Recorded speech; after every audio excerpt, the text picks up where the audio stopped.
everyone. How are you doing today? Today, we're going to be talking about salt. But first, real quick, if you're liking the content that I'm bringing you so far in this series, I'd really like it and appreciate it if you could give me a thumbs up. Please leave any comments or questions below. The interactions really do help with the algorithm. And go ahead and hit that subscribe button so that you can follow along whenever I release a new video in this series or any of the other ones I have in the works. Now, if you have any interest, jump over to the links that I have as well for my other social media content, as well as my Patreon. All right, everyone, let's get back to salt. So, salt comes in many different forms. We've got kosher salt, which I use for all of my cooking.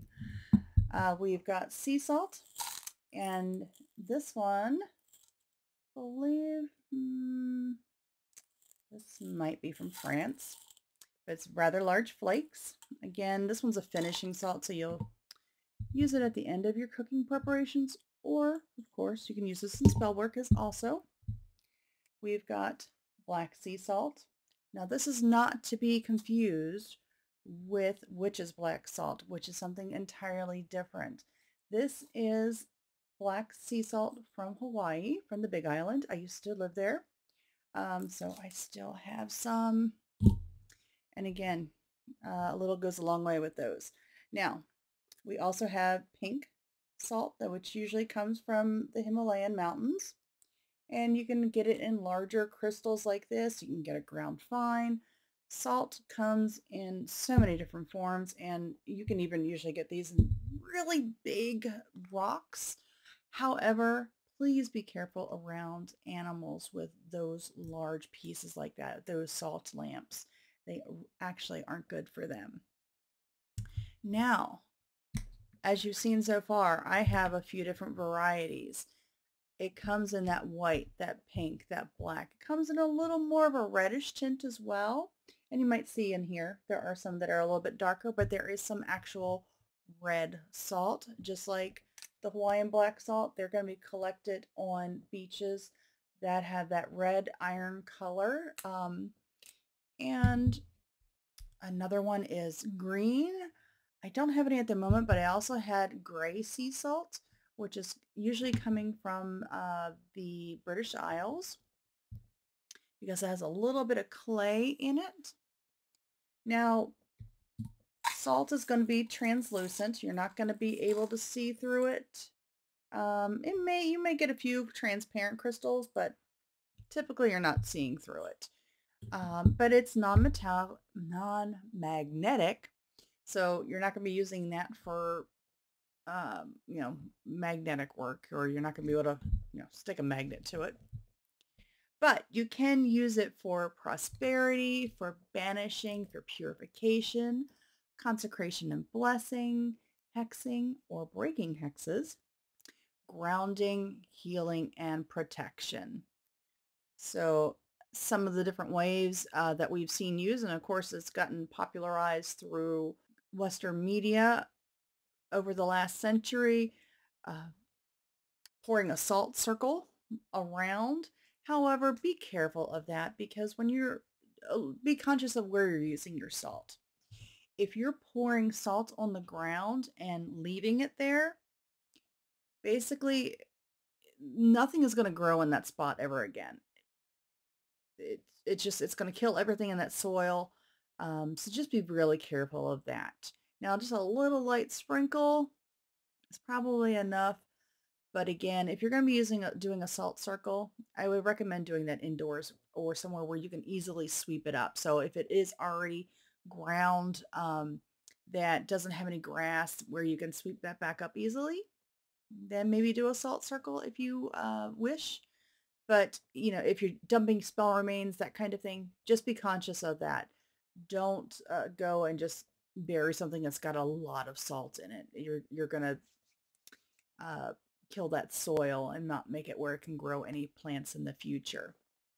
Now, when it comes to actually using the salt, of course, you can add it to water to create a blessed water, and infer your own blessing into it so that you can use that blessed water for different workings in the future. You can take that holy water that you've just created, that blessed water, and if you take a stem of, let's say, rosemary, thyme, maybe a pine bough, and dip that in that water, you can use that to asperge and to cleanse that way and purify.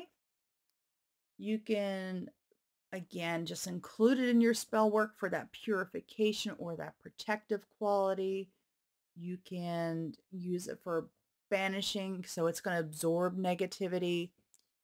So lots of different little ways you can use salt. And of course, you can use it in your creation of your own witch's salt. So witch's black salt is very protective. Most witches have their own formulas. Now, as far as different correspondences, salt is definitely related to the element of earth. And the deity is Aphrodite, Neptune, and Poseidon. As well, let's see what else we've got on the back of my sheet. Let's see. Like I said, I create my grimoire pages. I like doing them digitally. I have some that I do more scrapbook style, but some I do digitally. And, that way I always have a digital copy with me as well. I keep everything on a portable drive. Now, besides witch's black salt, there is also a very long-standing tradition that originated with Jewish and Slavic cultures of bread and salt. So basically, whenever there was a housewarming or you're welcoming somebody, um, in these traditions that eventually spread throughout most of Europe and the Middle East, uh, you would bring to a new homeowner, somebody that had just moved into a home, or maybe it's a welcoming ceremony, someone into your community. You would bring an offering of bread and salt. Bread so that you may never know hunger, and salt so that there is flavor in your life. So I love that sentiment, and you often you often see this again for housewarmings. It's a great tradition to carry on, and it is so widespread.